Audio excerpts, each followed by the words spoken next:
জয় শ্রীকৃষ্ণ। রাধে রাধে। বন্ধুরা, আজ আমি আলোচনা করব শ্রীমদ্ ভগবদ গীতার 18টি অধ্যায়ের 18টি অত্যন্ত গুরুত্বপূর্ণ বাণী, যেগুলি প্রতিদিন অন্তত একবার করে শুনলে জীবনে আসবে অনেক পরিবর্তন। যখন মন অশান্ত থাকবে, কিছুই ভালো লাগবে না, সঠিক সিদ্ধান্ত নেওয়ার ক্ষেত্রে খুবই সমস্যা হবে, তখন প্রতিদিন যদি এই বাণীগুলি অন্তত একবার করে শোনো, তাহলে তুমি মনে অনুভব করবে এক অপার শান্তি এবং সামনের দিকে এগিয়ে চলার জন্য খুঁজে পাবে সঠিক দিশা। ভগবান শ্রীকৃষ্ণ বলেন, সংসারে জীবন কাটানোর দুটোই রাস্তা আছে। এক হলো জ্ঞানের মার্গ, আর একটি হলো সাংসারিক লোভ ও লালসার মার্গ। প্রত্যেকটা মানুষ নিজের মনের দাস হয়। আমাদের মন যেমন যেমন মার্গ দেখায়, আমরা সেই পথেই চলি। তাই নিজের মনকে যদি আমরা নিয়ন্ত্রণে রাখতে পারি, তাহলে আমরা দুঃখ, কষ্ট, সমস্যা, নিরাশা থেকে খুব সহজেই বের হতে পারবো। আর মনকে সবসময় নিজের নিয়ন্ত্রণে রাখার সবচেয়ে ভালো পথ হলো ভগবান শ্রীকৃষ্ণের বলা শ্রীমদ্ ভগবদ গীতার জ্ঞান। তো বন্ধুরা, এখন আমরা জেনে নেব শ্রীমদ্ ভগবদ গীতার 18টি অধ্যায়ের 18টি গুরুত্বপূর্ণ কথা। অন্যরা কে কেমন সেটা ভেবে সময় নষ্ট করার থেকে ভালো নিজের কাজ ঠিক মতো মন দিয়ে করা। কারণ শ্রীকৃষ্ণ আপনার করা কর্মকে দেখবে এবং কর্মের উপরেই নির্ভর করে আপনার উপর কৃপা বর্ষণ করবে। কে কি করছে না ভেবে নিজেদের কাজকে কিভাবে আরও ভালো করব সেই দিকে মন দেওয়া উচিত। কারণ অন্যরা যে কাজ করছে সেটা হলো তাদের কর্ম, আর সেই কর্মের পাপ পুণ্যের বিচারের অধিকার একমাত্র ভগবানের, আমাদের নয়। তাই আমাদের নিজেদের কর্মের উপরে নজর দেওয়া উচিত এবং আরও ভালো করে নিজের কর্ম করা উচিত।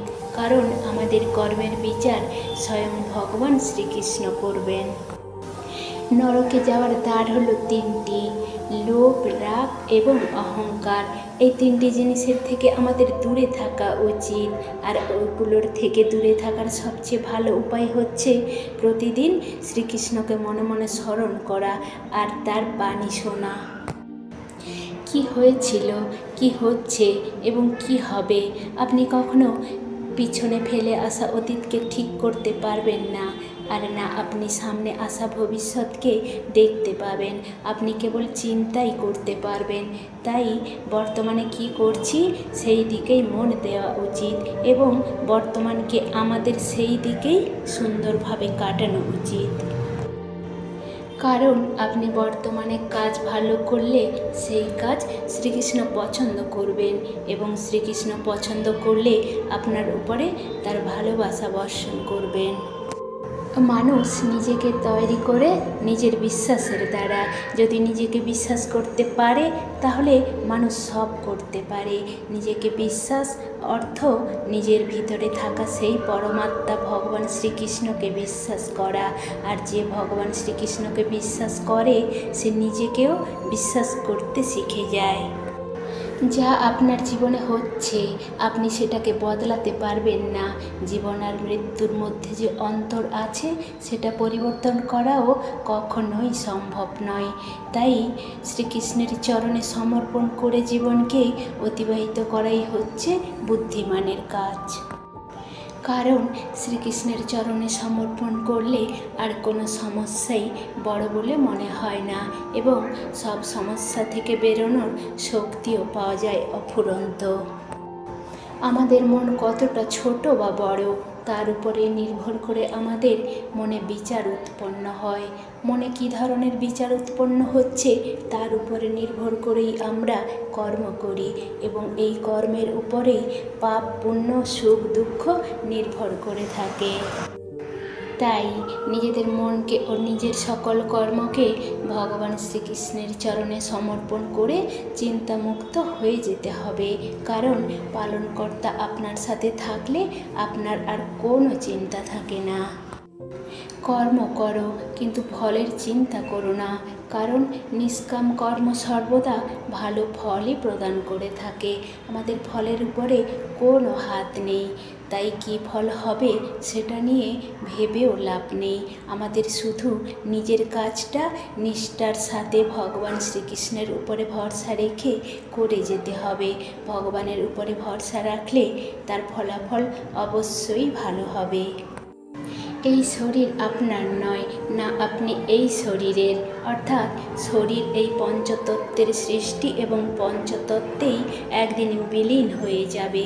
আপনি হলেন আত্মা, অর্থাৎ সেই ভগবান শ্রীকৃষ্ণের পরমাত্মার প্রকাশ রূপ, যার না জন্ম আছে না আছে মৃত্যু, শুধু শরীর পরিবর্তন করে এবং এক শরীর থেকে অন্য শরীরে প্রবেশ করে মাত্র। তাই সবসময় চেষ্টা করা উচিত শ্রীকৃষ্ণের জপ ধ্যান প্রার্থনা করে কতক্ষণে এই জন্ম মৃত্যুর বন্ধন থেকে মুক্তি পেয়ে আবার পুনরায় সেই পরমাত্মায় বিলীন হয়ে যাব। আর এই বন্ধন থেকে মুক্তি পাওয়ার এই 4টি পথ আছে: জ্ঞান পথ, ভক্তি পথ, যোগের পথ এবং নিষ্কাম কর্মের পথ। ক্রোধ হল সকল সমস্যার মূল। এই মূল সর্বদা ঈর্ষা ও চিন্তায় পূর্ণ থাকে, যার ফলে আমাদের মনে নানান খারাপ চিন্তা আসে এবং আমাদের মনকে গ্রাস করে নেয়। আমরা শুধু তখনই শান্তি লাভ করতে পারি যখন আমরা আমাদের ক্রোধকে নিজেদের নিয়ন্ত্রণে রাখতে পারি। আর এই ক্রোধের উৎপত্তি হয় আশা ও কামনা পূর্ণ না হলে। তাই কামনা ও বাসনা কম করতে হবে এবং নিজেকে ভগবান শ্রীকৃষ্ণের চরণে সমর্পিত করতে হবে। তাহলেই তার জীবন থেকে ক্রোধ ও কামনা বাসনা ধীরে ধীরে বিলুপ্ত হয়ে যাবে। নিজের কর্মের প্রতি সৎ থাকতে হবে এবং আমাদের সেই কাজই করা উচিত যে কাজ করতে আমাদের ভালো লাগে এবং যে কাজে আমাদের মন বসে। নিজের কর্মের প্রতি সর্বদা সততা ও নিষ্ঠা রাখতে হবে, কারণ আমরা প্রত্যেকেই স্বয়ং ভগবানের কাজ করছি। যদিও ভগবানের কাজ নিষ্ঠার সাথে না করি তাহলে ভগবান আমাদের উপর কৃপা কখনোই করবেন না।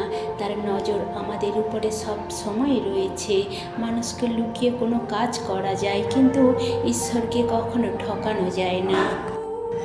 এই দুনিয়া তোমার নয়, না তুমি এই দুনিয়ার মালিক। তাহলে কেন অন্যের মধ্যে নিজের খুশি খোঁজার চেষ্টা করো? নিজের খুশি সর্বদা নিজের মধ্যেই খোঁজার চেষ্টা করো, কারণ তোমার সঙ্গে স্বয়ং ভগবান শ্রীকৃষ্ণ রয়েছেন। নিজের সঙ্গে সময় কাটাও, ভগবান শ্রীকৃষ্ণের চরণে নিজেকে সমর্পিত করো। দেখবে সব সময় তোমার ভেতরে একটা অন্যরকম খুশি বিরাজ করছে। সর্বদা সত্য কথা বলো। সত্য কথা বলে যদি তুমি লাভ নাও পাও তাহলে মনে এক অপার শান্তি পাবে, কারণ সত্যই ভগবান। সত্যের জন্য হয়তো তুমি অনেকের কাছে খারাপ হতে পারো, কিন্তু ভগবানের কাছে নয়। আর সত্যের জয় অনিবার্য, হয়তো দেরিতে হবে কিন্তু একদিন নিশ্চিত রূপে হবে, কারণ ভগবানের হার কখনোই হয় না।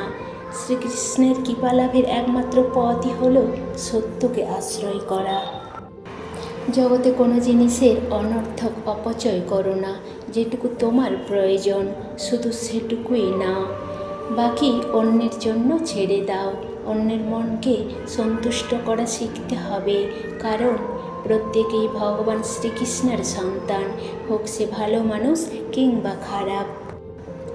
যদি খুশিতে জীবন কাটাতে চাও তাহলে নিজের ইচ্ছা নাশ করে দাও এবং সবসময় কৃষ্ণ ভক্তিতে ডুবে থাকো।